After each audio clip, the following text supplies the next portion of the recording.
Welcome to Twisted Truths, where betrayal meets brutal payback, and where the most unexpected twists expose what people are really capable of. This story isn't just shocking, it's personal. My name is Andrew Colton, and until that night, I thought I understood quiet humiliation. I was 54, a logistics manager for a steel supplier in Omaha. Solid work. Good benefits. Nothing flashy, but stable, like me. Or so I thought. 27 years married to Monica, and I heard her call me a boring disappointment in front of 45 people at our daughter's college graduation dinner. She said it with a glass of wine in her hand, like she was delivering a toast. He was dependable, sure, she said, but dull as drywall. I wasted my best years waiting for him to be exciting. The room fell silent. My sister stopped mid-bite. My brother-in-law nearly dropped his drink. But the worst part wasn't the crowd. It was Erin, our 22-year-old daughter. Her eyes flicked between us, utterly stunned. My stomach twisted, not with surprise, but confirmation. I'd seen it coming for months. It wasn't the speech that shook me. It was Monica's trainer, Zane, leaning smugly at the bar like this was a show he'd paid to watch. She didn't even try to hide it anymore. I suppose she figured if she made the first strike loud enough, I wouldn't be able to hit back. But I didn't say a word. Instead, I reached into my jacket pocket. "Dad?" Erin whispered beside me. I pulled out a plain white envelope and slid it across the table toward Monica. Her name was written on the front in my handwriting. "For you," I said calmly. She froze. So did everyone else. "What is this?" she asked. "Go ahead. Open it." She did. And as she read the first page, her face changed. Her eyes widened. Her hands trembled. "Andrew," she said, voice cracking. "Read it out loud," I said. "Since we're sharing tonight." She couldn't. Not with what was on that page. Not with the entire room watching. She went pale. Then came the voice I hadn't heard in years, nervous. "Small. But before we get there, before you see why she nearly collapsed from the weight of that envelope, you need to understand how we got here. Because this isn't just a story about betrayal. It's about what happens when you push a quiet man too far. Monica and I met in college. She was magnetic. Studied journalism. Full of energy, always talking about changing the world. I was steady. Measured. She said I grounded her. I thought we were opposites that fit. After graduation, I got the job at a steel logistics firm and stuck with it. Monica tried her hand at a local magazine, then a startup, then a PR agency. She left each one claiming she was meant for more. When Erin was born, Monica stayed home. Said she wanted to be present for our daughter. I picked up overtime to make it all work. 60-hour weeks became the norm. I missed things. Dance recitals. Doctor visits. I told myself it was for the family. Monica told me the same thing, until about a year ago. That's when Zane came into the picture. Her trainer. A tattooed man in his 30s who called himself a performance architect. Suddenly, Monica was buying expensive yoga outfits, juicing beats, and talking about stepping into her power. She said things like, "Zane says I've been suppressing my true self." I nodded. Tried to be supportive. But deep down, I knew. The late-night workouts. The password-locked phone. The sudden silence when I entered the room. It wasn't hard to see what was happening. What hurt was realizing how calculated it had become. 6 months ago, I found a receipt for a weekend at a luxury spa resort. 2 guests. Her name and Zane's. Dated for the weekend. She told me she was visiting her sister. That's when I called Glenn Marcus, an old friend who also happened to be a top-tier estate attorney. He and I met over a busted pickup years back and stayed in touch. I told him I needed help, not a divorce yet, just protection. Andrew, he said, if what you suspect is true, timing is everything. Quiet moves, done right. So I learned. I researched. I took notes. And I moved, carefully. I shifted assets into a trust. Created a financial firewall between Monica and everything I'd built. And I did it with surgical precision, just like I managed shipping routes, no errors, no emotion, just execution. But I didn't tell anyone. Not Erin. Not even my sister. I waited. The final nail came 2 weeks before graduation. I came home to find Monica in the kitchen, whispering into the phone, laughing in that light, flirty way she used to laugh with me. She saw me and hung up fast. Just Zane, she said. Talking about new diet plans. Sure.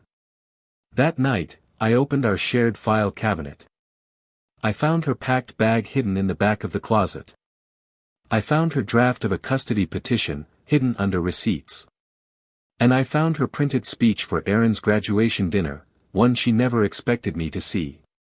She was going to announce our separation. Not divorce, no. She wanted the sympathy angle. The "I was so lonely" story. Frame me as the absentee husband. Paint herself as the phoenix rising from the ashes. That's when I printed 3 documents. 1. The post-nuptial agreement Monica signed 6 years ago when we refinanced the house. 2. The notarized transfer of our home, lake cabin, and savings to a trust in Erin's name. 3. The official notice revoking Monica's access to all joint accounts, effective the day of graduation. I sealed them in the envelope. And on the night she thought she'd humiliate me, I let her go first. She delivered her speech. She smiled. She basked in the gasps. Then I gave her the envelope. What happened next? Well, that's where we begin. I wish I could say I was angry. But as I watched Monica's face shift from smug to shaken at the dinner table, all I felt was tired. Tired of pretending. Tired of playing the devoted husband while she drifted further away. Tired of carrying a family she'd already mentally abandoned. She looked up from the papers in her hands, her voice cracking like dry wood. Andrew, what is this? But I didn't answer. I didn't need to. Monica's expression said it all, she recognized the legal language. She knew what she was holding. And more importantly, what she had just lost. Around us, the silence buzzed. People stared, unsure if they were watching a domestic meltdown or the final act of a masterclass performance. I glanced at Erin. Her eyes were wide, lips trembling. She wasn't ready for this, and I hated that. This night was supposed to be hers. I wanted to protect her from the fallout. But Monica hadn't given me a choice. She hadn't just burned our marriage, she'd chosen to do it at our daughter's graduation celebration. And now, there was no going back. Monica's voice dropped into something desperate. You can't do this. I mean, this isn't fair. We need to talk about this privately. I stared at her calmly. No, Monica. You chose public. You wanted a scene. Here it is. She stood abruptly, her chair scraping loudly across the floor. Everyone thinks you're this loyal, hardworking saint. But you haven't touched me in years. You buried yourself in work and expected me to wait around like a houseplant. I felt every eye swing toward me. But I didn't flinch. You could have said something, I replied. Instead, you found a personal trainer who made you feel younger, and decided to torch everything we built. That's when Zane, still trying to look invisible at the bar, made the mistake of clearing his throat. Monica turned toward him like he was her lifeboat. Tell them, Zane. Tell them what we've been through. Tell them how alive I feel with you. He froze like a deer in headlights. Monica stepped forward, urging him. Come on, babe. Tell them. And that's when it hit me, she thought this would end in applause. She'd expected me to fall apart. For Zane to swoop in like some white knight. But real life isn't a rom-com. Zane gave her shoulder a weak pat. Let's just go, Monica. Her face dropped. What? I didn't sign up for all this drama, he mumbled. Drama? She shrieked. This is my life. He shrugged. And I'm not ready to ruin mine. And just like that, her exit strategy evaporated in front of 45 stunned people. She detonated our marriage, but her backup plan just walked out the front door without looking back. She whirled toward me. You planned this. You bastard. You set me up. I leaned forward. No, Monica. I protected myself. You planned your betrayal. I simply chose not to let it bankrupt me. Her voice cracked. This can't be legal. I gestured toward my brother-in-law, Dean, who happened to be an estate attorney. Dean, would you like to weigh in? He cleared his throat awkwardly. The post-nuptial agreement is airtight. Signed willingly, with legal counsel present. If she's committed infidelity, Andrew's covered. Monica gasped. I didn't sign that thinking it would actually be used. And yet, I said softly, here we are. She sat down hard, gripping the documents like they might somehow rewrite themselves. Then Aaron's voice cut through the tension like a blade. Mom, is this true? Monica opened her mouth, but nothing came out. She looked around for a lifeline. There was none. Tears welled in Aaron's eyes. You lied to me.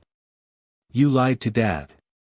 You brought him, she pointed toward the bar where Zane had just disappeared, to my graduation dinner like it was some kind of show. Honey, I was unhappy, Monica whimpered. I needed something more. Aaron's voice shook. You needed less shame. The room shifted. Pity turned to judgment. The air went colder. I looked down at my daughter, bright, loyal, everything her mother had once been before bitterness set in. You okay? I asked her softly. She nodded. I just want to leave. Me too, I said. Let's go. I stood up. Slid $100 bill on the table to cover our meal. Looked around the room, at the family who just witnessed the unmasking of a woman they thought they knew. Monica tried to follow. Andrew, please, wait. I turned to her, one last time. You wanted to be free. You're free. Just not the way you imagined. Then Aaron and I walked out into the parking lot. The sun had dipped below the horizon. The air was cool. Clean. Aaron clung to my arm. Dad. I'm sorry. None of this is your fault. She looked up at me, tears brimming. What happens now? Now. Now was when the real revenge would begin. Because Monica thought she'd lost money and a man. But she was about to lose a lot more than that. 3 days passed after the graduation dinner. I didn't hear a word from Monica. No calls. No texts. Not even one of her signature guilt-tripping voicemails. I guess she was too busy trying to figure out where everything went wrong. Or maybe she was still hoping Zane would call back and play night again. Spoiler, he didn't. Aaron stayed at the house with me. Our house. Well, technically, her house now. She didn't say much the first night, just curled up on the couch with an old blanket from childhood and cried while pretending to scroll her phone. I sat next to her, silent, letting her know I was there. That I wasn't going anywhere. We didn't need to talk about the collapse. Not yet. The next morning, over coffee, she finally spoke. Dad, what exactly did you do? I took a slow sip. Then I told her. Not everything, but enough. About the post-nup. About the trust one set up in her name. About the cabin, the boat, the savings. About how I'd shifted it all, not out of spite, but protection. Aaron blinked at me. You knew for months. I did. And you just let her pretend. She wanted her show. I gave her a finale she'd never forget. She shook her head, both impressed and heartbroken. Damn. You're like Liam Neeson with estate planning. That made me laugh for the first time in days. But what came next was no joke. That afternoon, I got a call from Glenn, my lawyer. Andrew, you need to come in. Now. My gut tightened. What happened? I had someone quietly look into Monica's finances like you asked. You're not going to believe what she's been doing. I drove straight to Glenn's office. He handed me a thick manila folder. Open it. Inside, printouts. Dozens. Maybe hundreds. Bank statements. Wire transfers. New accounts under Monica's maiden name. Venmo and Zelle logs. Airline itineraries. Hotel receipts. A real estate brochure with a handwritten note from Zane. She was funneling money out of our joint savings. I asked. Not just savings, Glenn said. She opened 3 credit cards under your name. Maxed them out. Sent thousands to what looks like a fitness startup, run by Zane's cousin in Arizona. My throat tightened. She stole from me. Glenn nodded grimly. She embezzled from her own family. That's when I noticed one document in particular. It was an application to co-sign a lease, for an apartment in Phoenix. And the listed co-signer? Aaron. I blinked hard. No. She didn't. Oh, she tried, Glenn said. But because Aaron was over 21, it required a full credit check. They flagged it. Rejected. I had the report pulled. Monica submitted it without your daughter's knowledge. That was it. That was the moment I stopped feeling tired, and started feeling cold. This wasn't just betrayal anymore. It was character assassination. Manipulation. Fraud. And if Monica was willing to drag Aaron's name into the mud just to chase her fantasy life with some Instagram trainer, then it was time to show her what real consequences looked like. Glenn leaned back. You want to escalate? I nodded once. Yes. He handed me a second envelope. Then here's what we do next. Later that evening, Monica finally showed up. She rang the bell twice, then knocked, like she still had some kind of right to be there. I opened the door, but didn't invite her in. She looked wrecked. Hair tied back in a loose knot, makeup smudged, wearing a wrinkled windbreaker I hadn't seen in 10 years. Andrew, her voice was soft. Almost human again. I think we need to talk. I leaned on the doorframe. About what? The apartment in Phoenix? The fraud? Or the way you used our daughter's name without her permission? She flinched like I'd slapped her. What are you talking about? Don't lie to me, Monica. Not again. She swallowed hard. It wasn't fraud. I thought I could start fresh. I didn't think it would be a big deal. You forged Aaron's name. I just needed someone to vouch for me. Zane left. He said I was too intense. I didn't have anyone. You had me for 27 years. That shut her up. Then I delivered the final blow. I filed a report. Identity theft. Fraud. And if you ever use our daughter's name again without consent, I'll make sure you see the inside of a courtroom. Her knees buckled slightly. You wouldn't. Try me. Her eyes darted, desperate. Please. Don't do this. Then stop digging your hole. I stepped back and shut the door. She stood on the porch for a minute. Then turned and walked away. That was the last time she saw the inside of Aaron's house. But it wasn't the last time she saw what I was capable of. Because I was just getting started. After Monica left that evening, head down, shoulders slumped like a child caught stealing, I went to the kitchen, poured myself a drink, and sat down at the dining table. Across from me, Erin was finishing an assignment on her laptop. She looked up.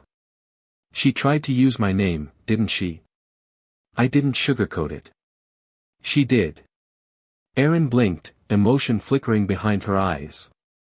She didn't cry. She just nodded. She doesn't deserve us. No, I said. But she's going to remember exactly who we are. The next morning, I met with Glenn again. I wanted 3 things. 1, to ensure Monica could never access Erin's trust. 2, to shut down all lines of credit tied to my name. 3, and to file a formal report on the attempted identity fraud. Glenn raised an eyebrow at the last one. You really want to go that far? She brought our daughter into it, I said. She planned to destroy my reputation in public. She tried to steal my financial future.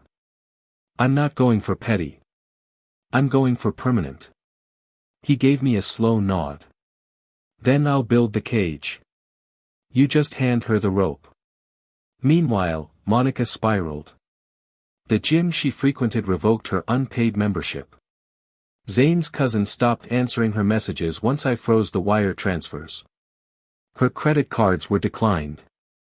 Her phone plan, mine, which I cancelled, shut down mid-call, according to Erin.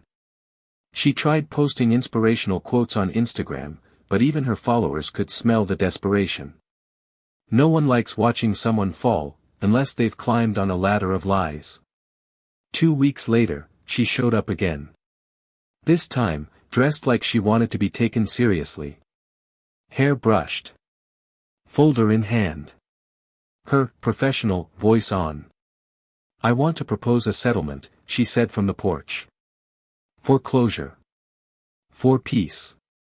I didn't laugh, but I wanted to.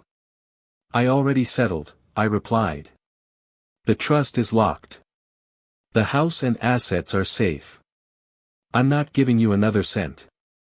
You're bitter, she snapped. This is about revenge. No, I said. It's about consequences. She tried to argue, so I handed her a copy of the credit fraud report filed under her name, with Erin's signature highlighted and marked, forgery. Her lips went pale. If you push this, I warned, I'll let the law handle you. You forged our daughter's name. I don't need revenge. The truth's doing it for me. She stumbled back. I shut the door. But I wasn't done yet. Because Monica still had her one golden lifeline, her public image. People didn't know the truth. Many still saw her as the abandoned wife finding herself. The woman who chose freedom over a boring marriage. And I decided it was time to change that. Quietly. Legally. Permanently.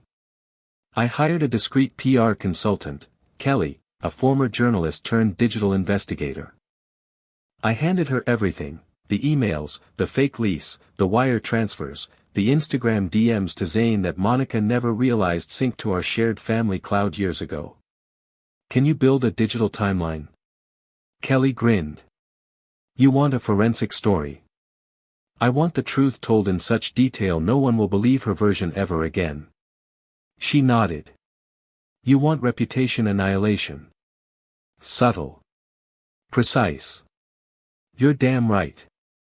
Over the next 3 weeks, Kelly compiled a pristine digital timeline of Monica's affair, complete with receipts, timestamps, and geographic data. We didn't post it publicly. No. That would be obvious. Too aggressive. Instead, we leaked it quietly. A screenshot here. A forwarded email there. One file accidentally left open on a shared family Google Drive, knowing Monica's nosy cousin would find it and accidentally forward it to everyone. And of course, Erin uploaded a few to her own private story, with one caption that read, "Now you know." That was all it took. Within 72 hours, the family grapevine torched Monica's version of events. Her mother stopped speaking to her. Her church group disinvited her from a fundraiser.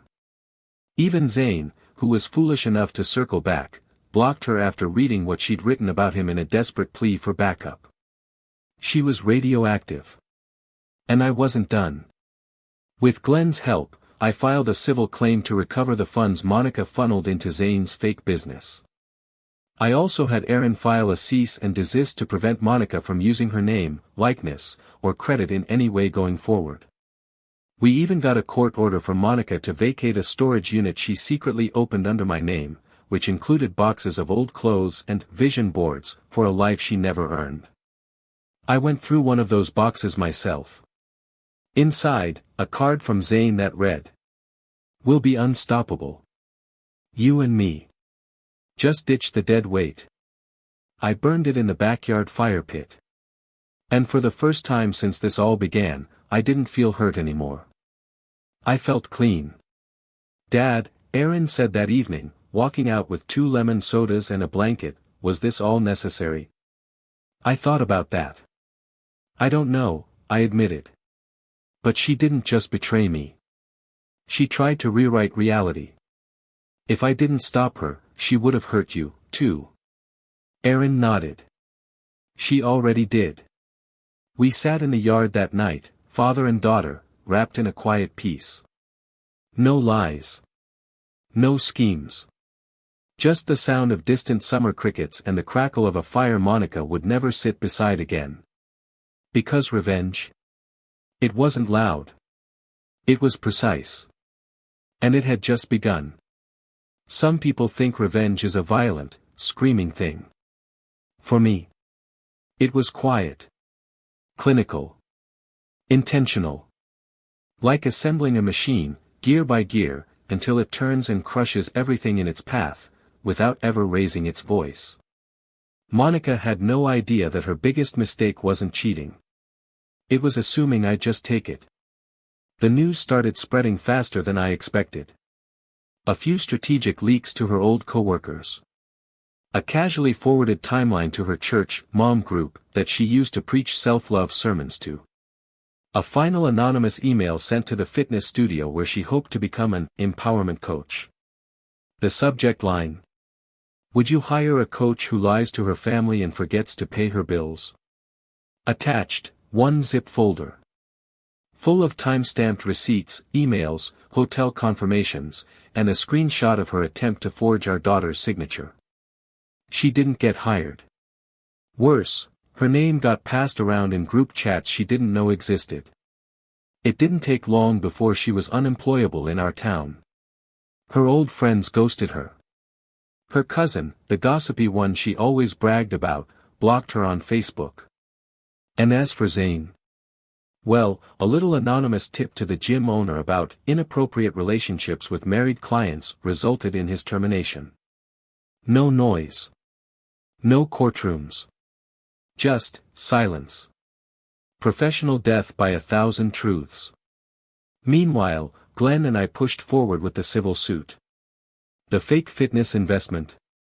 We traced every dollar. We submitted the wire logs.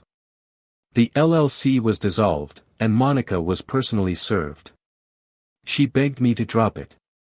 Sent a long email filled with typos and emotional manipulation. "Please, this is humiliating. You made your point.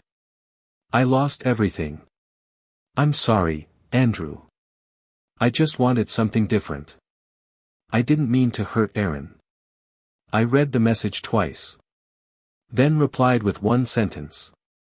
"You meant to start over, just not with the truth." I forwarded it to Glenn with 2 words, "File everything." The next week, a formal notice arrived: Monica had been denied alimony. Turns out, when you initiate divorce with admitted infidelity, violate a postnup, attempt financial fraud, and try to humiliate your husband in public, judges tend to side with the steady one. She was allowed to keep her old car. Nothing else.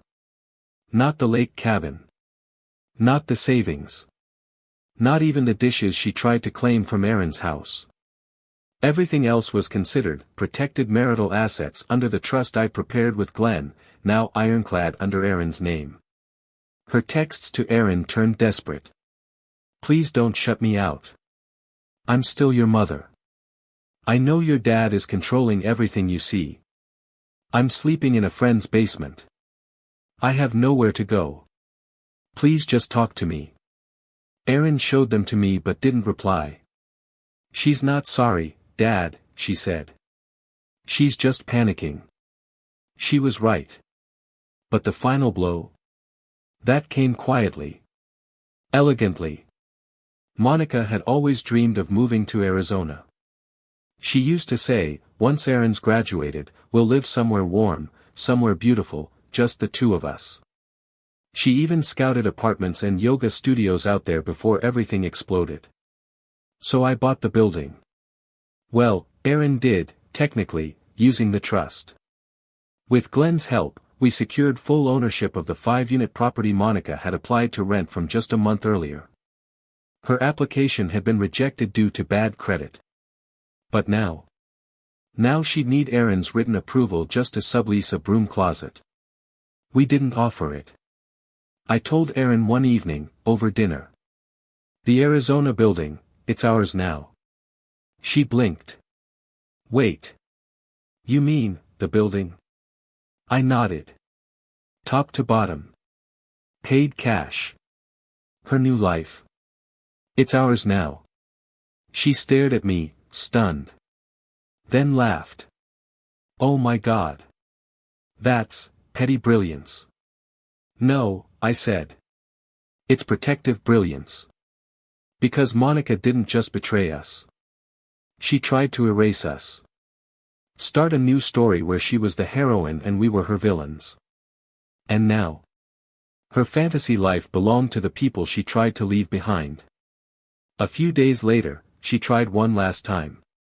She showed up at the house with a box of old letters and photo albums. I just want to give this to Erin, she said at the door. Please. One final gesture. I stepped outside, blocking her view. She's not here. I know, Monica whispered. But, maybe someday she'll want to remember something good. She handed me the box. Her eyes were hollow now. Skin pale. Her posture different. This wasn't the Monica who laughed at my loyalty. This was a woman drowning in the reality she'd created. Tell her I love her, she said. I nodded. If she ever asks, I'll tell her. She walked away slowly, turning only once to glance back at the home that used to be hers. And then she disappeared into the night. Inside, Erin looked through the box. After a while, she closed the lid. She was already leaving us long before graduation, wasn't she? I nodded. She just waited until the cameras were on to make her exit. Erin sighed. Well, she got her spotlight. And I got our piece. I thought it was over. The paperwork was done. The assets secured. The public opinion, settled. Monica had vanished. No more emails. No doorstep appearances. Just silence. Until I got a letter. Not from Monica. From her attorney. The envelope was heavy, too official to ignore. I opened it in my kitchen while Erin made tea behind me. What's that? She asked. I didn't answer right away. Because inside was a bombshell. Monica was suing me. Not for money. Not for property. But for emotional distress and coercion. She claimed the postnup was signed under duress. She alleged I had manipulated her with financial threats and isolated her emotionally for years. But the twist? She had medical documentation claiming she was clinically depressed due to my supposed emotional neglect. And her lawyer? A shark. The kind of attorney who makes headlines from high-profile divorces and whispers of book deals. Erin saw my face and grabbed the envelope. She's going this far now. She's cornered, I said. Cornered animal's claw. I met with Glenn that afternoon. He reviewed everything in silence, flipping pages with surgical calm. Then he closed the folder. She's aiming for a settlement. She knows this won't hold in court, but she's hoping you'll flinch. That you'll pay her to go away, for good. Not a chance, I said. But a sliver of doubt started to creep in. What if a judge took pity? What if her legal team managed to twist the narrative just enough? She's trying to rewrite the ending, I muttered. No, Glenn said. She's trying to turn the camera back on her. And I think it's time we put her in the frame she deserves. So we countered. Not just with legal documents. But with proof. Glenn subpoenaed Monica's credit card statements and communications over the last 6 months, especially those between her and Zane. But more than that, he traced 2 critical pieces of evidence Monica hadn't considered. 1. The recording. You see, the night of Aaron's graduation, the restaurant had security cameras, and microphones. Monica voluntarily announced her affair in front of dozens of witnesses. Including her declaration that I was a boring disappointment. Glenn got the footage. 2. The notarized signing. The postnup Monica signed 6 years ago. She'd initialed each clause. Her own attorney had co-signed. 2 witnesses from the bank had also verified it, on video. Monica's entire legal argument unraveled before it even began. Still, her lawyer tried to negotiate. You can end this with 1 payment. Low 6 figures. Walk away. I looked him in the eye during the conference call. Tell her the only thing I'm offering is a court date. A week later, I got a call, from Monica herself. Blocked number. I answered anyway. Her voice was small. Rasping. She sounded like someone who hadn't slept in days. Andrew, please. Don't take this to court. You already did. She paused. They'll see everything. The recordings. The files. The pictures of me with Zane. Then you should have thought of that before you tried to sue the man who fed you for 27 years. She broke off. I thought if I could get something, I wouldn't feel like such a failure. That hit me harder than I expected. Not out of pity. But because I realized what this really was. This wasn't about justice. It was about saving face. Even after everything, Monica couldn't bear the thought of walking away as the villain. So she was willing to lie in court, spin reality, and weaponize her own pain if it meant reclaiming a shred of sympathy. But sympathy is earned. And hers ran out the night she dragged our daughter into her affair. I didn't say a word. I just hung up. Glenn filed the final motion the next day, a motion to dismiss her claim with prejudice, and a request for Monica to cover my legal fees. The judge granted it. And when the ruling came through, I sat in my office and finally, felt the weight lift. Not because I beat her. But because I survived her. Aaron hugged me that night. She's gone, right? She's done. You sure? I handed her the court order. In black and white. She smiled. Then let's celebrate the one woman who didn't lose her damn mind. 3 months after the court ruling, the dust had settled. Monica was out of the house. Out of money. Out of options. She moved in with a distant cousin 2 towns over. Got a part-time job folding towels at a wellness spa, one that paid her just enough to cover gas and boxed wine. Meanwhile, Erin started her master's program. She was thriving, independent, confident, closer to me than ever before. Our home was quiet. Peaceful. Clean. And for the first time in nearly 3 decades, I could say something I hadn't meant in years. I was happy. One fall afternoon, I was fixing the porch railing when Erin came outside holding her phone. "It's her," she said. I nodded. "You going to answer?" She hesitated. Then hit decline. She left me a voicemail. Said she wants to meet. One last time. I leaned on the railing. That's up to you. Erin sighed. She said she's changed. She always says that when she's out of resources. She looked up at me. If I go, will you be okay with it? I don't need revenge anymore, I said.